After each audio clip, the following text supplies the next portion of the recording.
주시는 말씀을 통해서 하나님의 영광을 사랑하는 믿음, 이런 제목으로 하나님 말씀 함께 나누겠습니다.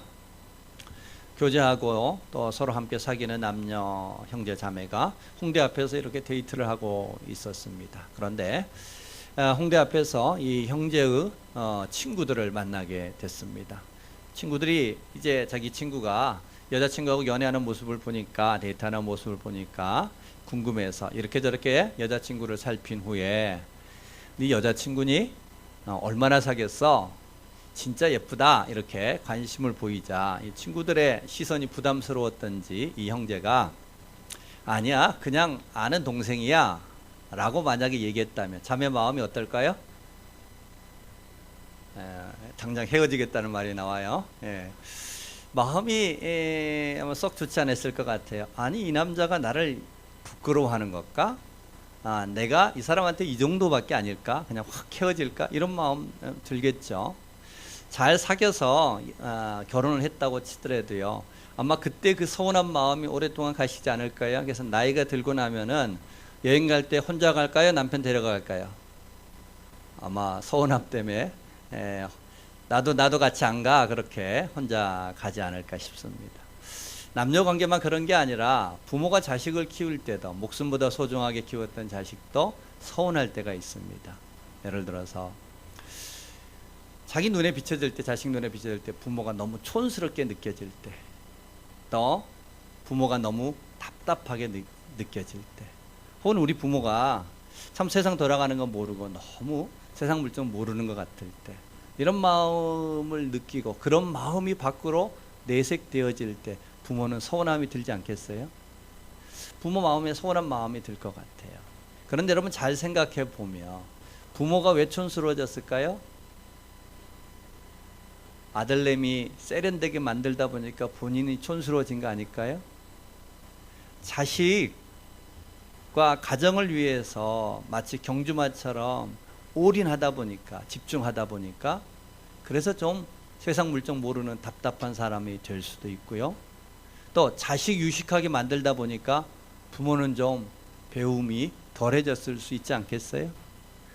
내막을 잘 살펴보면은요, 다 자식을 위한 거였는데, 만약에 내 부모가 좀 촌스럽다고 답답하다고 부모를 홀대하며 아마 부모 마음에 서운한 마음이 들지 않을까 싶습니다. 자, 그런데 오늘 본문의 이야기를 보면 하나님도 꽤 많이 서운했을 것 같은 두 부류가 나옵니다. 하나님이 많이 서운했을 것 같아요. 나 같다면은. 그 한 부류는 37절에 나오는 것처럼 많은 표적을 보여주었으나 예수님을 믿지 않았던 무리입니다. 여러분, 우리가 지금까지 몇 개월에 걸쳐서 살폈던 요한복음 앞에 보면은요, 여러 가지 표적들이 나옵니다. 그 표적을 얘기하는 거겠죠. 물로 포도주를 바꾸셨던 표적, 날 때부터 그가 병자였던 자를 고치셨던 표적, 또한 오병이어 5,000명을 먹이셨던 표적, 그 다음에 눈먼 자의 눈을 뜨게 했던 표적, 죽어서 사흘이 지나서 냄새가 났던 나사로를 살렸던 표적 등, 그 같은 많은 표적을 보여주셨음에도 불구하고 여전히 하나님을 믿지 않았다, 예수님을 믿지 않았던 그들입니다. 여러분, 이 말씀, 이 능력들을 표적이라고 얘기하는 것은 단순히 놀라운 일이 아니라 그 안에 의미가 있었다는 거겠죠. 그 표적 속에서는 예수님이 하나님이시고 예수님이 하나님의 아들 되시고 구약에서 약속했던 메시아인 것을 분명하게 알게 해주는 표적들이 있었어요. 사인이 있었어요. 의미가 있었어요. 믿게 하기 위함이었습니다. 그럼에도 불구하고 그들이 믿지 않았다, 이런 얘기입니다. 자, 그들이 믿지 않았던 이유를 오늘 우리가 읽었던 본문 40절은 이렇게 얘기하고 있습니다. 같이 한번 다시 읽을까요? 40절 말씀입니다. 그들의 눈을 멀게 하시고 그들의 마음을 완고하게 하셨으니 이는 그들로 하여금 눈으로 보고 마음으로 깨닫고 돌이켜 내게 고침받지 못하게 하려 함이라. 자, 이사야서의 말씀을 가져다가 지금 다시 요한이 설명을 하고 있습니다. 그들이 믿지 않았던 것은 마치 하나님께서 그들의 마음을 완곡하게 해서 눈을 멀게 했고 마음을 완고하게 하여서 그들이 믿지 못하게 만들었다, 이렇게 설명합니다.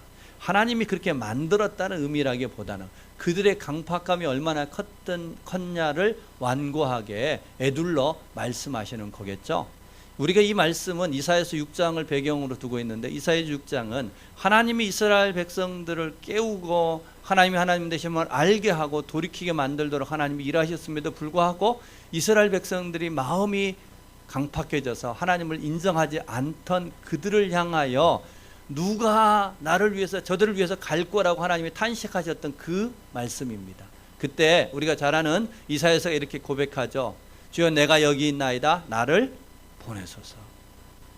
여러분, 세상에 많은 사람들이 믿지 않아요. 하나님의 능력을 행하고 하나님이 하나님 되심을 표현해 준다 할지라도 여전히 사람들은 믿지 않습니다. 그럴 때 하나님이 찾는 사람이 있습니다. 이사야처럼 나를 보내소서. 그들이 표적으로 변화되는 게 아니기 때문에 그 표적의 의미가 무엇인지를 일깨울 사람 필요해서 하나님이 그런 자를 찾고 있다는 겁니다. 우리가 이사야처럼 나를 보내소서라고 외칠 수 있는 자가 되기를 소망합니다. 그렇다 할지라도 여전히 믿지 않는 사람들이 있습니다. 여러분, 그 믿지 않는 사람들은 그러기에 하나님의 마음을 서운하게 하는 정도가 아니라 실은 심판의 대상이 되는 거 아닐까요? 그런 하나님 입장에서는 내가 그토록 표적을 행하였는데도 불구하고 믿지 않아. 그들은 하나님의 마음에 있어서 큰 서운하며 그리고 또한 하나님 마음에 걸림이 될 것입니다. 이런 무리가 있다. 여러분, 우리 중에는 단 한 사람도 이 무리에 속하는 자 되지 않기 바랍니다. 아멘이 없어요? 예, 우리는 한 사람도 이 무리에 속하지 않기 바랍니다. 예, 우리는 다 믿는 사람입니다. 자, 그런데 이 첫 번째 무리는 우리와 무관한 것 같은데, 두 번째 서운하게 했던 무리는 우리와 굉장히 닮아 있을 수 있습니다. 우리도 이 무리에 속할 수가 있습니다. 그들은 어떤 사람들이었냐면은 예수님 보였던 표적 때문에 믿었어요. 예수님이 하나님의 아들이신 것을 믿었습니다. 예수 그리스도를 구주로 영접했습니다.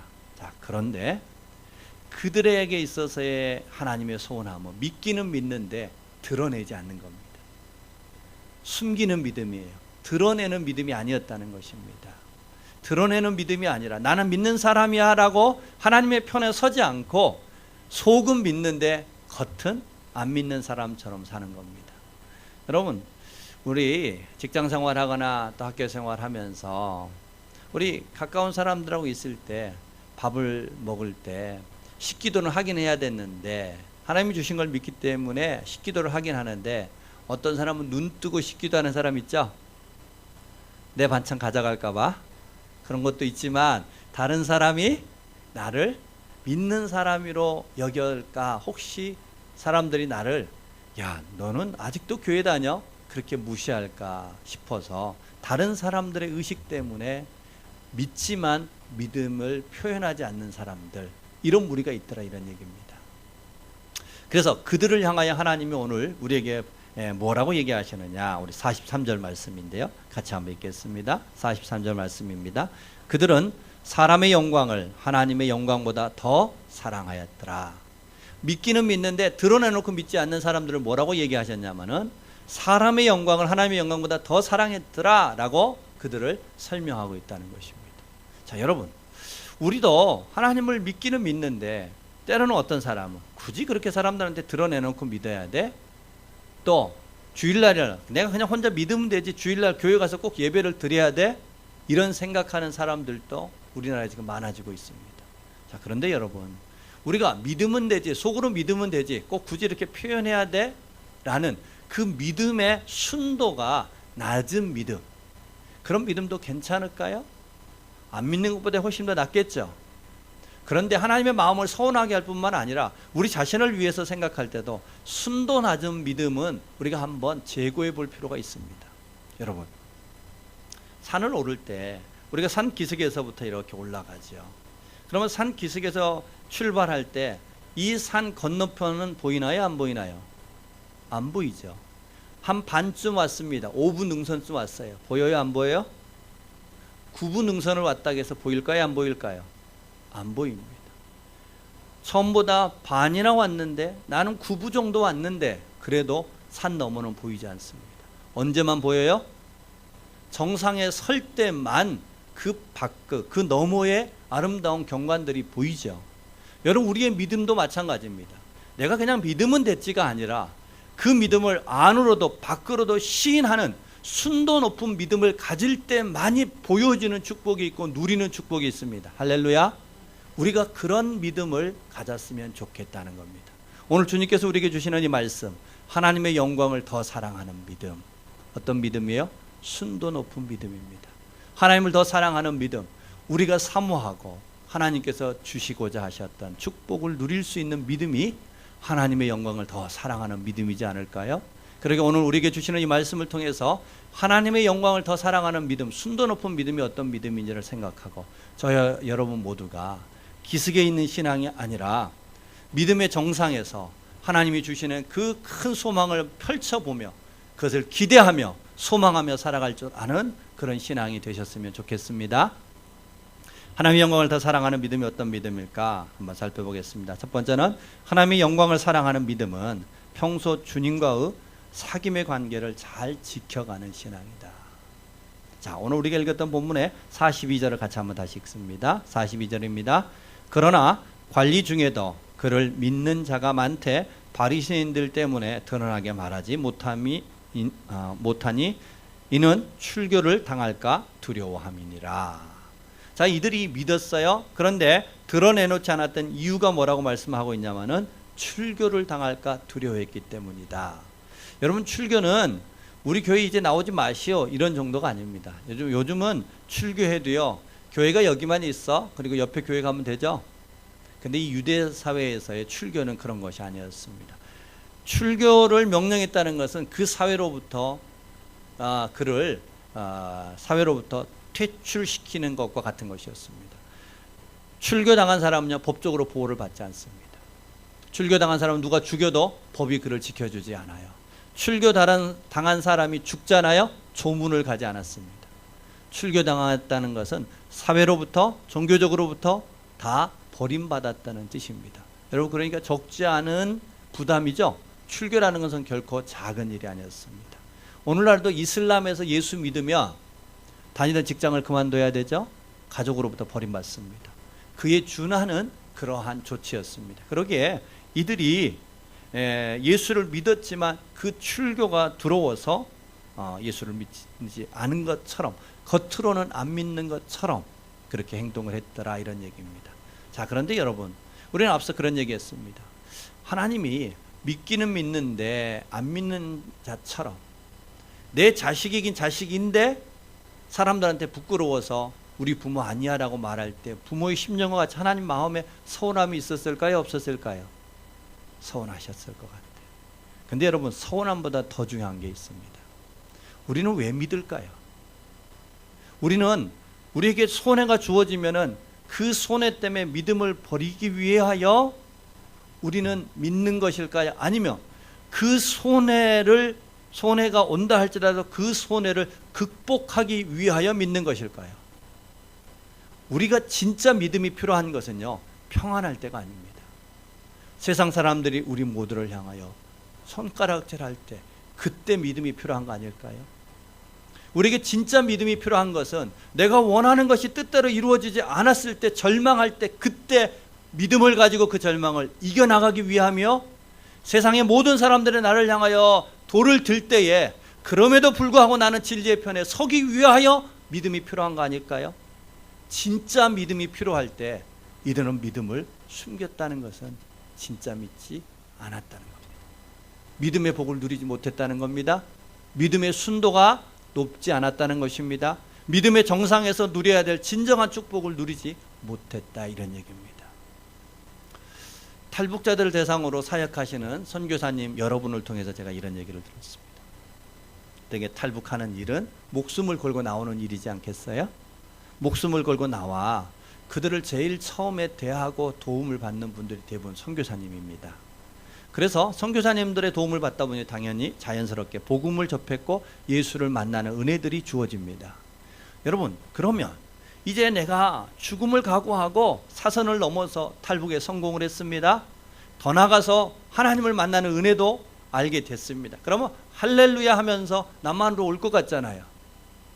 저 여러분 같으면 그럴까요, 안 그럴까요? 그럴 것 같아요. 그런데 많은 경우가요, 다시 자기의 목숨을 노리고 있는 북한 땅으로 돌아간다는 겁니다. 왜 돌아갈까요? 무엇 때문에? 죽음의 땅으로 되돌아가겠느냐 하는 겁니다. 그것은 그 하나님을 만났던 은혜를 어찌 나 혼자 누리겠느냐, 내 가족들에게도 그 복음 전하기 위해서 비록 내가 죽을지라도 그들에게 복음을 전하기 위하여 다시 북한 땅으로 돌아간다는 겁니다. 제가 그 얘기를 몇 분의 선교사님을 통해서 들으면서 믿음의 강건함이란 신앙의 연수와 관계없구나, 오래 믿었다고 해서 죽음을 각오하는 순도 높은 믿음을 갖는 것만은 아닌가 보구나. 우리는 때로는 작은 손해가 온다고, 나를 잠깐 무시했다고, 내게 상처를 주었다고 우리는 믿음이 흔들려지는데, 그들은 어떤 믿음이었기에 자기의 목숨을 담보하고 다시 복음을 전하기 위하여 북한 땅으로 다시 들어가겠느냐 하는 겁니다. 무엇이 그들을 다시 북한 땅으로 들어가게 만들까요? 하나님이 살아계시다는 거 알아서?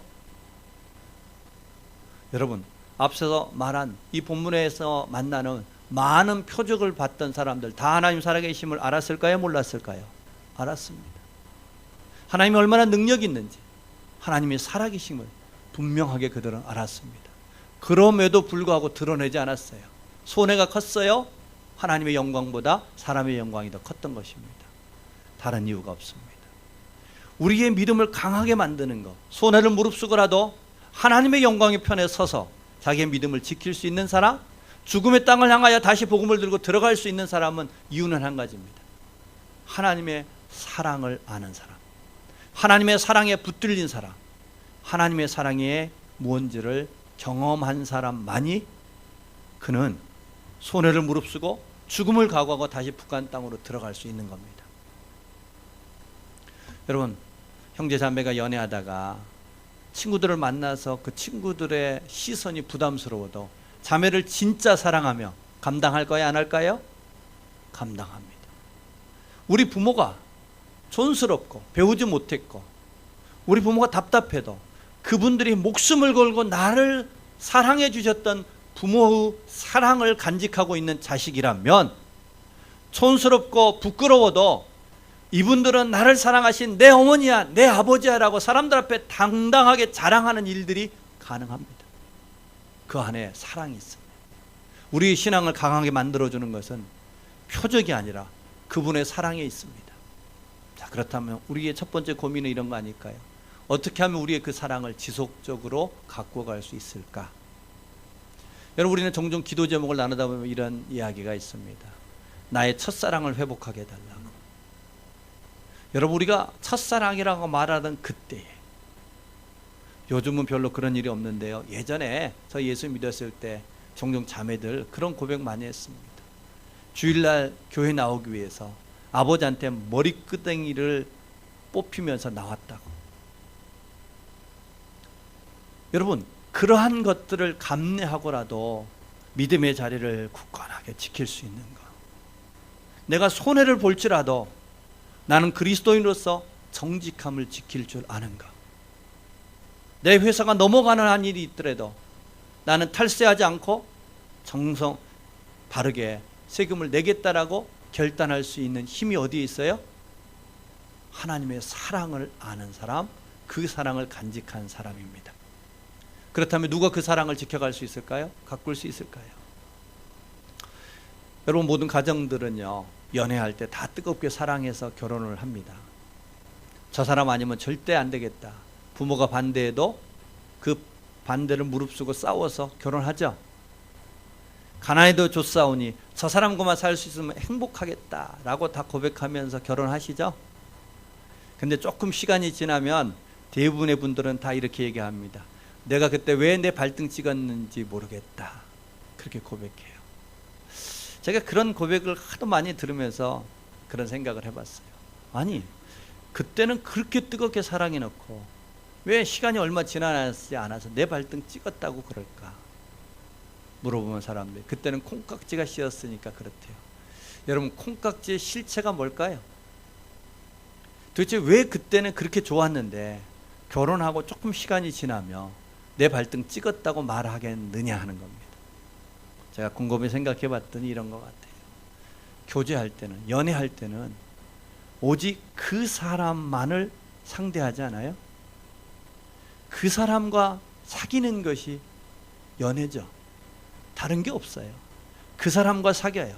그 사람을 대하고 살아요. 근데 결혼을 하고 나면 집을 사야 되고 애를 낳아야 되고 애를 키워야 되고, 연애할 때는 남편과 사귀었는데 결혼하고 나서는 집과 사귀고 자녀와 사귀다 보니까 대상이 달라진 거죠. 대상이 달라진 거예요. 사귐이 끊어지며 사랑은 함께 식습니다. 우리 하나님과의 관계도 마찬가지입니다.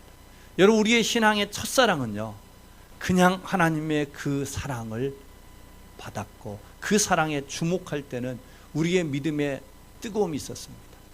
그런데 예수를 믿으면서 신앙생활을 하면서 무엇을 위한 신앙생활로 바뀌어지기 시작하면 그 사람은 아무리 열심을 내도 첫사랑에서 멀어질 수밖에 없죠. 우리 하나님과 사귐을 갖는 삶, 그 사람이 사랑을 지키는 삶이요, 하나님과 날마다 교제하고 그분과 사귐을 갖는 사람은 여전히 첫사랑을 지키는 삶을 살아갈 것이며, 그 사람에게는 손해가 아니라 어떠한 핍박이 온다 할지라도 그 믿음을 지킬 줄 아는 순도 높은 신앙 이어갈 줄로 믿습니다. 바로 그 사람을 통하여만 볼 수 있는 게 있습니다. 그 사람을 통하여만 느낄 수 있는 게 있습니다.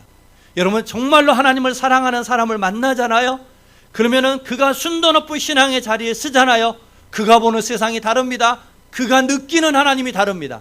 그가 하나님과의 사귐이 다릅니다. 우리 모두가 그 순도 높은 신앙의 자리에 설 수 있기를 주의 이름으로 축복합니다. 그것이 하나님의 영광을 사랑하는 신앙입니다. 저와 여러분의 신앙에는 이제 크게 핍박들이 있지 않습니다. 여러분, 예수 믿는다고 누가 머리채 잡지 않죠? 여러분, 예수 믿는다고 직장에서 자르지 않죠? 예수 믿는다고 핍박이 없습니다. 그러니까 예수 믿는 일들이 그렇게 뜨겁지 않아요. 사랑이 없어요. 그런데 여러분, 정작 우리에게 믿음이 필요한 순간이 올까요, 안 올까요? 세상이 우리를 흔드는 때가 옵니다. 주변 사람이 나를 흔드는 때가 옵니다. 내 손해 때문에 내 마음이 온통 흔들려지는 때가 온다고요. 여러분, 그때에 그 손해 때문에 흔들리는 자가 되시겠습니까? 주님의 사랑을 가지고 주의 영광을 사랑하는 믿음을 가지고 오히려 그 손해를 흔드는 자가 되시겠습니까? 세상이 여러분을 흔들 때에 여러분은 그 세상이 흔들림 앞에 흔들리는 자가 되시겠습니까? 하나님의 영광을 사랑하는 믿음을 가지고 세상을 흔드는 자가 되시겠습니까? 우리 하나님 아버지 앞에 그분과 날마다 사귐을 잘 가꾸어서 세상을 흔드는 자 되시기 바랍니다. 우리에게 혹 어떤 손해와 상처와 나를 무시하는 일이 온다 할지라도 오히려 그것을 거뜬히 흔들고 믿음의 자리를 잘 지켜서 우리 하나님의 마음을 시원케 하는 그런 믿음의 삶 살아가는 우리 모두가 되셨으면 좋겠습니다. 또 한 가지, 하나님의 영광을 사랑하는 믿음이 어떤 것일까 우리 한번 생각했으면 합니다. 두 번째, 하나님의 영광을 사랑하는 믿음은 예수님의 십자가의 의미를 바로 알 때 세워진다. 자, 여러분, 이와 같이 손해가 두려워서 믿기는 믿는데 드러내지 않았던 이 믿음의 사람들의 결과가 어떻게 됐을까 궁금하지 않아요? 저만 궁금한가? 네, 이들의 모습을 요한복음 우리가 19장에 읽었던 뒷모습에서 이들의 끝이 어떻게 됐는지를 우리에게 이야기해 주고 있습니다. 자, 다시 19장 말씀으로 돌아가서 한번 살펴보겠습니다. 19장에 앞에 12장에서는 그 사람들이 어떤 사람이었는지 우리에게 얘기해 주지 않는데 19장에서는 그들의 이름이 나와요.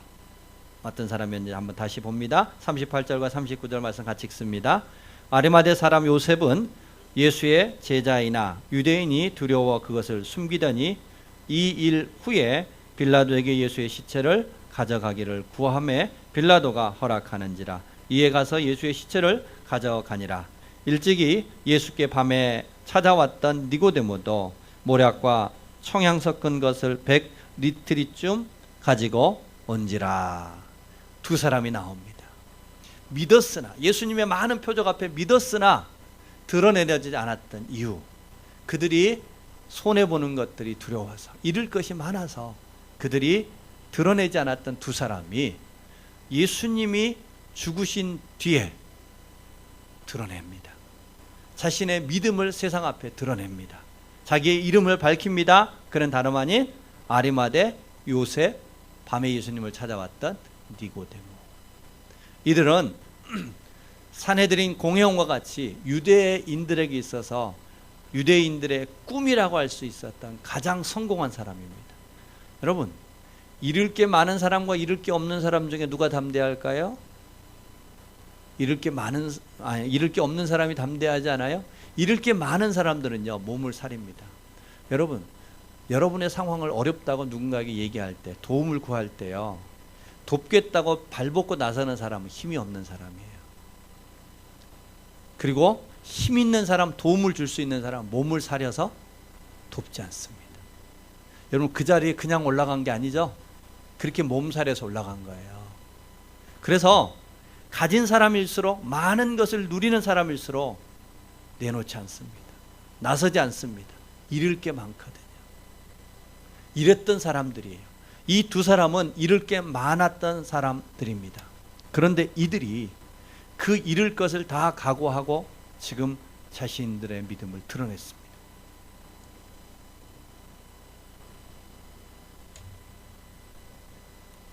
무엇이 이들을 믿음의 커밍아웃하게 만들었을까 하는 겁니다. 무엇 때문에 이들이, 유대인들이 두려워서, 손해볼 게 두려워서, 잃을 게 너무 많아서 잠잠했던 이들이 만방에 자신들을 드러냈을 뿐만 아니라 예수님의 시체를 달라고 빌라도에 가서 요구했고, 그리고 니고데모는 예수님의 장례의 모든 것을 다 대면서 그 장례를 주관하는 자로 나타났겠느냐 하는 겁니다. 바로 그것을 우리에게 명확하게 얘기해 주는 한 말씀이 있습니다. 따라서 해봅시다. 이 일 후에, 다시 한번요. 이 일 후에. 그 일이 뭘까요? 예수님의 십자가입니다. 앞에 수없이 많은 표적, 오병이어 5천 명을 먹이고 바다를 잠잠케 하고 죽은 자를 살리는 표적 앞에서도 그들은 숨겼습니다. 자신의 것들을 지키려 하였습니다. 그런데 십자가의 표적을 통해서는 그들이 자신의 믿음을 드러냈습니다. 손해가 온다 할지라도, 모든 걸 다 잃는다 할지라도 나는 예수님을 믿는 사람이라고 공개했다는 겁니다. 무엇이 그들을 공개하는 믿음으로 바꾸었겠느냐 하는 것입니다. 오늘 우리가 읽었던 43절의 말씀처럼 하나님의 영광과 사람의 영광의 대비를 명확하게 그 자리를 통해서 보았기 때문입니다. 십자가의 표적을 통해서 사람의 영광의 헛됨이 무엇이고 하나님의 영광이 무엇인지를 그들이 분명히 알았기 때문에 그렇습니다. 여러분, 이들은 산헤드린 공회원이었다면 예수님의 재판 자리에 있었던 사람입니다. 예수님의 재판을 주도했던 사람들입니다. 곧 예수님의 십자가의 표적을 통해서 인간의 허망한 것들을 보았던 것입니다. 예수님이 죄 없이 죽으시는 것을 보았습니다. 여러분, 산헤드린 공회는 입법, 행정, 사법과 더불어서 종교의 모든 것을 주관했던 곳입니다. 그들이 하나님의 법을 따라 살도록 허락했던 그 산헤드린 공회, 이스라엘 사람들이 다 부러워했던 인간의 영광의 꽃이라고 했던 그 자리가 불의로 가르쳤던 것을 보았던 겁니다. 인간의 영광의 꽃이라고 했던 그 자리가 악의 소굴이었던 것을 보았던 것입니다. 하나님을 섬기라는 대제사장은 마귀의 도구가 되어져 있었고, 하나님의 법을 실현하도록 주었던 율법으로 하나님을 심판하고 있었던 인간의 영광의 헛됨을 보았던 겁니다. 여러분, 우리 안에 십자가의 표적이 우리에게 들어올 때 우리 안에 빛이 밝혀지는 게 있습니다. 세상의 영광이 얼마나 헛된 것인지를 보게 됩니다. 여러분, 아직도 우리의 마음속에 세상의 영광에 대한 미련이 많으세요? 아니요. 다르게 질문하면, 좀 더 정직하게 질문하면, 우리는 하나님의 영광이 뭔지를 알지만 아직도 우리의 삶의 많은 부분이 세상의 영광에 빼앗겨져 있지 않는지 돌아봤으면 합니다. 그 세상의 영광을 버리라고 말하는 게 아니라 십자가의 표적을 통하여서 그 십자가 세상의 영광의 실체를 보는 자가 되도록 기도합시다. 그 영광을 버리라고 말하지 아니하고 그 영광의 허상을 아는 자가 되었으면 합니다. 여러분, 세상도 마찬가지입니다. 힘이 있는 자리에 가보십시오. 돈이 있는 자리에 가보시고 지식이 많은 자리에 가보시면 여러분, 그 지식으로 사람을 살리는 일이 많을까요? 죽이는 일이 많을까요? 그 지식으로 세상을 밝히는 게 많을까요? 자기만을 위하여 쓰려는 마음이 많을까요? 그래서 돈이 많은 곳에, 지식이 모이는 곳에, 힘이 모이는 곳에 어둠이 더 깊습니다. 그것은 사람의 영광의 헛됨의 한계를 보라는 겁니다. 오늘 이들이 믿음의 커밍아웃을 할 수 있었던 것은 이스라엘 사람들이 다 부러워했던 사람의 영광의 그 자리에 있었던 바로 그 자리가 어둠의 소굴이요 악의 도구였고, 하나님을 섬기라고 줬던 그 직분을 가지고 하나님을 십자가에 못 박는 죄악의 현장이었음을 보았기 때문입니다. 또한 십자가의 표적을 통해서 하나님의 영광이 뭔지를 알았습니다. 여러분, 십자가를 통해서 하나님의 영광이 뭔지를 우리가 볼 수 있는 것 중에 하나는 예수 그리스도가 모든 인류의 죄를 담당하기 위하여 하나님의 어린 양 되어져서 그가 제물 되었던 자리가 십자가이죠. 다른 사람 같으면 죄 없이 죽어지는 그 억울함을 하소연하면서 억울하다고, 저들이 죄인이라고 외쳤을 텐데 주님은 십자가상에서 저들이 하는 일은 저들이 알지 못하기 때문이라고, 저들을 용서해달라고 우리 주님께서 십자가에서 진정한 하나님의 용서를 보여주었기 때문입니다. 십자가에서 하나님의 사랑의 크기와 그분의 용서하심이 무엇인지를 볼 수 있었던 것입니다. 세상은 악으로 악을 이기려 하지만 주님은 선으로 끝까지 악을 이겼던 하나님의 선함의 참됨이 무엇인지를 십자가의 표적을 통해서 보았기 때문입니다. 세상 사람들은 자기는 가지 않지만 다른 사람들은 가라고 말할 때 우리 주님은 십자가를 지고 따르라고 말씀하셨던 그 말씀처럼 본인이 먼저 십자가를 지고 걸어가셨던 이 땅의 참 스승이었음을 십자가의 표적을 통해서 보았기 때문입니다. 결국 그들은 십자가의 표적 앞에서 사람의 영광의 헛됨이 무엇인지를 알고 하나님의 영광의 참됨이 무엇인지를 알았기에 그들은 사람의 영광을 내려놓고 하나님의 영광의 편에 서기로 결단했던 것입니다. 저와 여러분도 인간이 도리가 있지, 내가 하나님을 믿으면서 사람들 앞에 손해본다고, 내가 좀 서운한 일이 생긴다고 믿음을 버려 나는 그렇게 하지 않을 거야 라고 내가 결단한다고 해서 그렇게 되지 않는 것이 아니라, 우리도 십자가의 표적을 품고 살아가노라면 우리 또한 사람의 영광에 넘어지지 않을 것이고 하나님의 영광을 지킬 줄 아는 그 믿음의 편에 서는 저와 여러분 될 줄로 믿습니다. 십자가의 표적은 바다를 잠자게 했던 어떤 표적보다 강한 표적이고, 십자가의 표적은 오병이어로 5,000명을 먹였던 그 풍성함보다 더욱더 풍성한 표적이며, 십자가의 표적은 죽은 나사로를 살렸던 그 생명과 비길 수 없는 생명이 깃들여져 있는 표적이기에 저와 여러분 모두가 하나님 앞에서 그 십자가의 표적을 붙들고 우리 모두 다 하나님을 사랑하는, 하나님의 영광을 지킬 줄 아는 그런 믿음의 삶 살아가기를 소망합니다. 그래서 하나님의 마음을 서운하게 하는 자가 아니라 하나님의 마음을 시원케 할 수 있는 그런 믿음의 순결함, 믿음의 순도를 지켜가는 저와 여러분이 되셨으면 좋겠습니다. 8월이 됐습니다. 작년 8월 이맘쯤에 어떤 일이 있었는지 좀 기억이 나실까요? 네, 이전에 우리가 여러 가지 아픔의 과정들이 있었습니다. 제가 그 당시에 제 마음은 그곳 우리가 섬겼던 그 교회가 여러 상처와 아픔이 있었기에 저에게 주어졌던 불합리함에 대하여 한 가지도 따지거나 또 그것에 대해서 불평 불만을 토로하지 않고 저 혼자 조용히 정리하고 나오려는 마음이었습니다. 그럼에도 불구하고 혹 저와 같이 있는 것이 사람들의 눈에 띄일까 조바조바하며 저와 같이 만나는 것을 꺼려했고 저와 같이 밥 먹는 것을 꺼려했습니다. 그래서 점심시간 어쩔 수 없이 저 혼자 밥 먹어야 됐던 때가 있었습니다. 우리 청년들이 그것을 알고 당번을 정해서 매주 점심에 몇 명의 청년들이 찾아와서 함께 식사를 해줬습니다. 그때 제 마음에 그 청년들이 매일같이 서로 바꿔가면서 나와 함께 식사해주는 그 식사와 자리를 통해서 제 마음에 많은 서운함들이 씻어지는 그런 은혜가 있었습니다.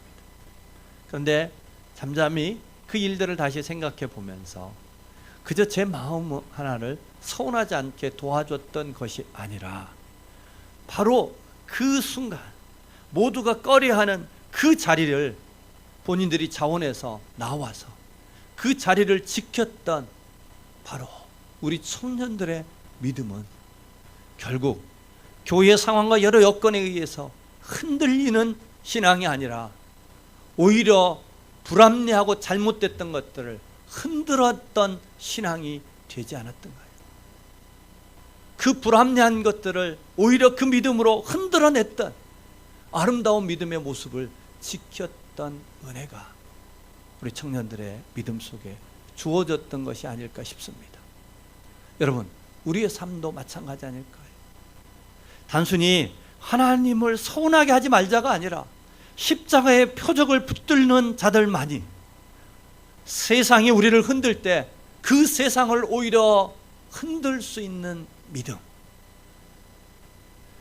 사람들은 세상 사람들의 헛된 영광을 향하여 다름질할 때에 우리는 십자가의 표적을 통해서 그 영광의 헛됨을 알고 끝까지 하나님의 영광의 편에 서서 하나님의 영광을 사랑하는 그 믿음의 길을 걸어가는 삶, 그것이 우리가 하나님 앞에 걸어가야 될 믿음의 길이 아닐까 합니다. 그러게 오늘 우리에게 주시는 이 말씀을 통해서 저와 여러분 모두 안에 내게 하나님이여 십자가의 표적을 허락하여 주시옵소서. 그 표적을 가슴에 안고 살게 하여 주시옵소서.